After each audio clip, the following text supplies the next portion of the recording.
올 11월 연말쯤 되면은 큰 사건, 10월이나 11월 달 때면은 뭔가 큰 격변의 기간으로 지금 들어갈 거라고 계속 말씀을 드렸어요. 이런 식으로 가면은 올 연말이면. 그런 이유가 뭐냐? 가장 큰 기폭제가 되는 게, 다른 여러 가지 변수도 있겠지만 큰 요인이 되는 게 뭐냐? 항상 역사는 똑같은데 이제 국회에서 나온 겁니다. 국회 예산처. 2010년 이후에 IMF 이후에 환율 변동성이 되게, 고환율 변동성이 되게 커졌다는 보고서입니다. 물론 저희 카페에 투자하시는 분들이나 되게 중요한 보고서가 될 것 같아서 아침에 올려놨습니다. 그러니까 어저께 유가를 얘기했는데, 고유가는 고이자를 부르죠. 그리고 고이자는 고환율을 부릅니다. 이런 관계인데, 물가가 높으니까요. 유가가 상승하면 수입 물가가 상승하고, 수입 물가 상승은 이자 상승으로 이어지고, 대외적으로 대내적으로 이자 상승이 이어지고, 그러면 어떻게 되는 거냐? 상대적으로 한국의 자산 가격이 오른 만큼, 환율 상승만큼 가격이 싸지는 거예요. 그러니까 자산 가격이 싸진다고 하면 주식 가치도 상당히 가격이 싸지는 거예요. 수입 물가 폭등, 자산 가치가 싸지면. 그러면 무슨 효과가 있냐? 기업에서, 우리나라 기업에서 반기는 현상일까요? 반가운 현상일까? 아니면 반갑지 않은 현상일까요? 우리나라 자산 가격이 폭락하고 대수입 물가가 폭등을 하면 해외 입장에서는 가만히 앉아서 환율 차익으로 20%, 40% 주식 가격이 떨어진 겁니다. 그리고 거기에 환율 쇼크로 인해서 사람 투자 위축을 해서 1, 20%더 빠지는 거야. 한 4, 50%가 폭락을 하는 거야. 예전에 100만 원 하던 게 환율하고 환율 쇼크로 50만 원밖에 안 되는 겁니다. 그게 더 진행이 되면은 뭐 20%, 30%밖에 안 되는 겁니다. 반갑겠죠, 수출기업. 그렇죠. 누구만 지금 환영하는 걸? 현대, 삼성만 환영하는 겁니다. 그러니까 국민들 대다수, 중소기업이라든지 소상공인이나 국민들 대다수는 지금 절망과 지우로 하지만 앞으로 이제 수출 대기업들은 만세를 부르는 거예요. 그리고 이분들이 돈을 벌면 또 망했던 기업이나 자산들을 싸게 국내에서 또 독식을 하는 거예요. 지금 대기업 5대 족볼과 관계회사가 시장 지배력이 61%인가 그럴 거야, 아마. 시장에 미친 영향이. 그러니까 이 사람들이, 이분들 관계하는 사람들이 쌍먹는 겁니다. 다 망하는 거예요. 내수는 다 망하는 겁니다. 근데 무슨 부동산이야. 그러니까 미친 얘기를 지금 유튜브니 뭐니 지금 폭등한다고 카페 뭐니. 근데 거래를 보세요, 거래를. 그러니까 가격이 폭등하는 거는 거래 폭등이 있습니다. 지금 뭐만 지금 폭등하고 있냐?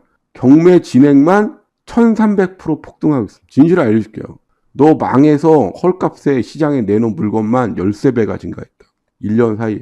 이 물건이 소화가 돼야 된다고.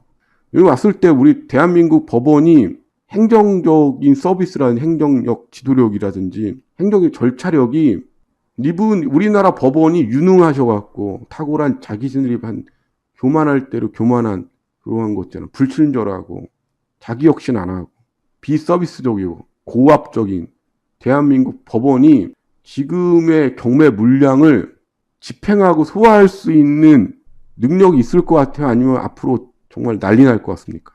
이러면 볼 때. 이건 니들 사정이지, 씨발 내가 그런 것까지 신경 쓸 게 아니야. 이런 것 같아요. 저희는 꼼꼼하게 이런 정보라든지 고객, 입찰자들이 안심하고 입찰할 수 있게 이런 꼼꼼하게 이런 상세한 정보라든지 이런 불필요한 사항을 최소한 줄여드리니까 입찰만 하세요. 이럴 것 같아요. 난 대혼란이 올 거로 보입니다. 지금.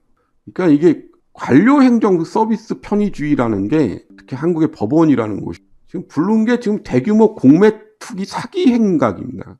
법원이 이렇게 어렵고 무서운 데니까 입찰하는 게, 학원에다가 돈 내고 공매 투자로 뭉쳐봐. 지금 전국적으로 경매학원에서 진행된 대규모 공투 투자 행위가 지금 거기에 들어왔던 사람이 어떤 재앙을 지금 맞을 것 같아요. 이거 10년 전에 똑같이 있었던 일이에요. 감옥 안 갑니다. 그분들. 공투 모집했던 사람들. 지금 누군가 속으라고 하는데 SNS 때문에 물건, 하자 있는 물건 속이기도 쉽지 않아요. 대중한테. 그냥 입찰만 하면 부자 된다 이런 식으로 선동도 많이 하고 있는데, 공매가 제일 위험한 물건이고요. 나라에서 책임 안 져줍니다. 개새끼들입니다. 정말. 아무것도 책임을 안 져줘요. 자기는 팔면 그만이라고 딱 써 있습니다. 다시 돌아가서 이렇게 환율에 의해서, 환율 쇼크에 의해서 주가가 폭락을 할 텐데, 앞으로. 수출 기업도 투자한 사람이 없는 거예요. 그러면 높아진 환율에 지분이 불명확한 대한항공, SK 같은 기업들을 그리고 가설로 사모펀, 소버린이나 이런 데가 지금 분석하고 노리고 있을 것 같아요? 아닐 것 같아요? 이게 이런 게 이제는 우리는 나 자신의 스펙이나 그런 거를 남들한테 강요해서 더 많은 돈을 뜯어내라고 그렇게 배웠지만 사실 세상은 돈을 버는 것들 대부분은 제가 알기로는 발견하는 겁니다. 남들이 안 하는 거. 남들이 못 보는 거. 거기서 기회를 포착하고 자기 혁신과 자기 확신으로서 스스로 냉철하게 밀고 나가는 거죠. SK부터 시작해서 경영권이 취약한 대로 취약해진 한국의 대규모 투자 행위가 일어나는 기업들, 미래 가치나 계속 존속 가치가 있는 기업들에 대해서 환율이 더 싸지게 되면 주가가 폭락하고 그러면 특히 기술주에 대해서 해외 사모펀드들이 들어오려고 노리고 있을까 아니고 있을까요? 대규모 공격전에 우리도 쇼크를 맞을까 안 맞을까요? 다 우리 국민들이 돈이 있냐? 다 빚쟁이에다가 국가도 그렇고 국민도 지금 부채 덩어리입니다. 자영업 다중채무자 대출액이 3억 9천에서 지금 4억 2천만 원 올라갔어요. 이 사람들 지금 400만 명 가까이 되는 다중채무자 돈을 갚을 수 있을까 없을까요? 1000조 가까이 지금 부실채권이라고. 사실상 얼마가 부실채권이야? 이스포조가 1000조입니다. 1000조. 좋은 기업들 헐값에 인수하려고 노리겠어요? 안 노리겠어요? 이 고환율 사회에서. 고환율 쇼크 터지겠어요? 안 터지겠어요? 쇼크 터진 다음에 제가 볼 때는 하케다카가 일어나지 않을 가능성이 없습니다. 강달러에 고환율 쇼크면 지금 한국에 있는 돈 될 만한 기업이나 자산들, 빌딩들 노리고 있을까요? 안 노리고 있을까요? 어느 시기냐? 어느 때 들어가야 되냐? 여기 봤을 때 여러분이 미국의 사모펀드면 벌처펀드면 자산 가격이 폭락해서 직장에서 외환 대비 환율 대비 내환 대비 폭락한 자산 가격을 알짜배기만 헐값에 인수하려고 노리고 있을까 안 노리고 있을까? 경영권을 인수하려고 꼭 들어올까? 경영권 가져간다고 경영권 싸움 나 주가는 폭등하니까 걔는 팔고 도망가면 그만인 겁니다. 옛날처럼. 여러분 같으면 이렇게 쉽게 이길 수 있는 게임에 외국 투자 자본들 모아서 들어오겠습니까? 안 들어오겠습니까? 세상 일은 비슷한 거예요. 이게 바로 고환율 쇼크라는 겁니다. 제가 볼 땐 그래요. 제가 볼 때는 한 1, 2년밖에 안 남은 겁니다. 그런 기간. 그리고 지금 제가 5월 달부터 저축은행 부실 위기설 돌 거라고 그랬는데 제 얘기대로 5월 말부터 돌았죠. 상당히 심각하고 제가 새마을금고 사태가 터질 거라고 작년에 뱅크런 사태가 있을 것 같다고 재작년부터 말씀드릴 때 저를 구속시키겠다고 그랬습니다. 위기설 퍼뜨린다고. 누가? 중소기업 중앙회 이사장이. 거의 그 분들부터 시작해서 지금 새마을금고 부조리 부패로 그 사람들 지금 다 구속되고 있어요. 수많은 사람들의 생존이 거기에 달려 있습니다. 국가의 부실도 거기 달려 있고. 토들의 사금고가 돼서 마치 옛날 저축은행처럼 50조 가까이의 부실 PF 대출을 해줬어요. 국가가 부실을 책임져야 될 게 지금 50조가 넘는다. 은행에서 제가 그때 IFRS 9 시행하며 은행에서 바젤 3 때문에 PF를 못 받는다. 부실하고 애매하고 부실한 거. 다 저축은행하고 지금 새마을금고로 갔습니다. 협동조합하고. 그러니까 앞으로 이게 수출기업이 일하는 사람들 아닌 대다수 98% 국민들한테는 고환율 사회에 이런 부실로 자금 흐름이 막힌 상황에서 새마을금고가 그런 자금 흐름 역할을 했어요. IMF 때. 자금 흐름 막힌 상황에 사람들이 어떤 생활고로 지금 미치다가 다 죽어가겠어요. 개새끼들이라고. 전세 사기도 이게 다 전부 다 모든 체제의 기본이 뭐예요? 감정평가 법사가 사기라고 계속 말씀드렸습니다. 책에 처음에 6년 전부터 책 쓸 때도 그렇고 한국 사회 문제가 뭐냐? 감정평가사 제도가 잘못돼 있다. 회계사 제도처럼 바꿔야 된다. 외국처럼. 제도가 뭐 80% 60% 대출이면 뭐하냐.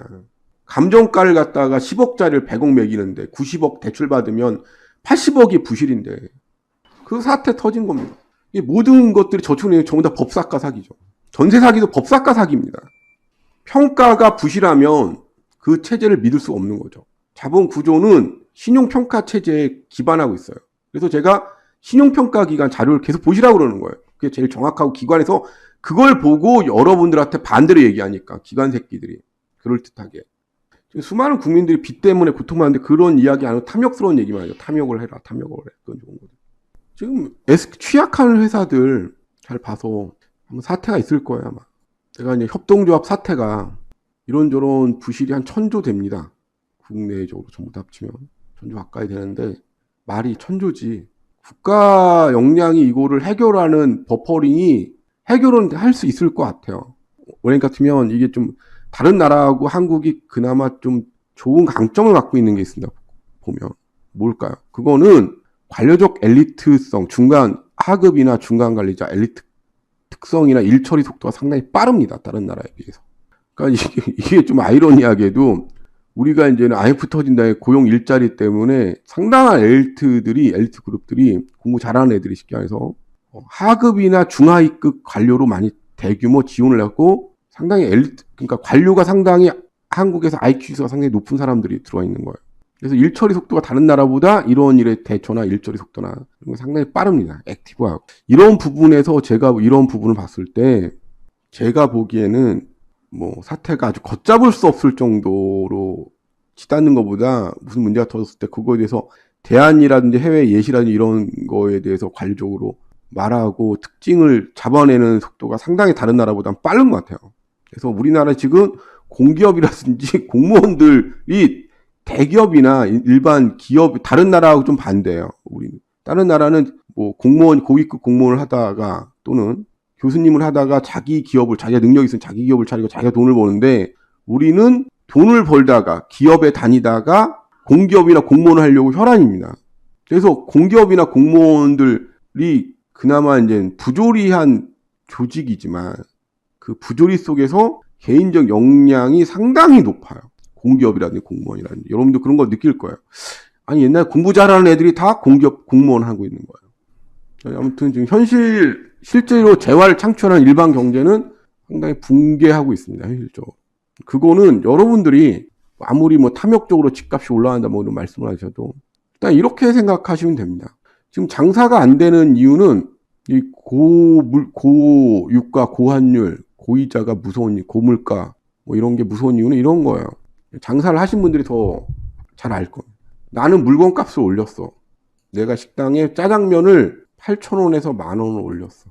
근데 사 먹는 사람은 이 1만 원이 부담스러운 거지. 소비를 줄이는 거야. 근데 파는 사람 입장에서는 어떨까? 팔아도 예전보다 이익이 반토막이에요. 내가 물건 값을 20% 올렸는데 식재료 값은 50% 오른 거예요. 기본 원자재 가격이 차지하는 비중이 60%야. 그러니까 물건 값을 올려도 나한테 남는 게 있어 없어? 예전보다 안 남는 거야. 근데 사 먹는 사람 입장에서는 임금을 10% 올려줬는데 물건 값은 20% 올라간 거야. 다시 정리해 볼게요. 내가 살아가는 원재료 값이 60% 올라가는데 원재료 차지 비중이 판매 가격의 판매비에 이익 전에 판매비의 60%를 차지해. 그래서 20% 올려도 오히려 옛날보다 이익이 안 남는 거야. 근데 사 먹는 사람 입장에서는 물건 가격이 올라서 먹어도 불만한 거야. 월급은 왜? 월급은 10%밖에 안 올랐으니까. 수수료 올라가고. 그러니까 뭐야? 사 먹는 사람은 먹기는 먹지만 예전보다 수요가 줄어드는 거고 파는 사람 입장에서 팔아도 이익이 감소하는데 매출은 급강하는 겁니다. 지금 현상이. 장사하시는 분들 제가 무슨 얘기하는지 알죠? 국내에 있는 중소기업도 마찬가지인 거야. 이게 바로 고유가 충격입니다. 쇼크인 겁니다. 그러니까 이게 이제 하나의 현상이 아니고 사회 전반적인 분위기로 흘러가는 거예요. 고정비 엄청 올라가고 전기료나 수도, 가스. 그러니까 사는 사람, 파는 사람 다 불만이 많아요. 안 많아요? 불만 많은 겁니다. 밀가루값 올라가고. 그러니까 나는 고객이 와도 옛날보다 감동이 없는 거야. 특정 몇 군데는 당연히 식당에서 성공을 하겠죠. 근데 그게 일반화는 아니잖아. 우리는 자꾸만 특정 성공한 사람들 일반화하는 경향이 있어요. 경매한 사람도 일부 성공한 사람 일반화하거나 투자하거나. 아니야. 상당히 위험한 거예요. 지금 그 현상이 전 사회 분야에 확대되는 겁니다. 그러니까 그렇게 되면 어떻게 되냐. 제일 문제되는 게. 장사하고 싶은 마음 없어지는 거고, 신기한 게. 일하는 사람 더 일하기 싫어지는 겁니다. 옛날보다 월급이 적으니까. 냉동실 다 팔리고 있어. 지금 임금체 돈이 안 도는 거예요. 내환위기라니까. 돈이 계속 막히는 거예요. 정부의 보증도 한계가 있고. 일할 위지도 점점 사라지는 거고. 해봤자 남는 게 없으니까. 그런 분위기가 점점 확대되는 거예요.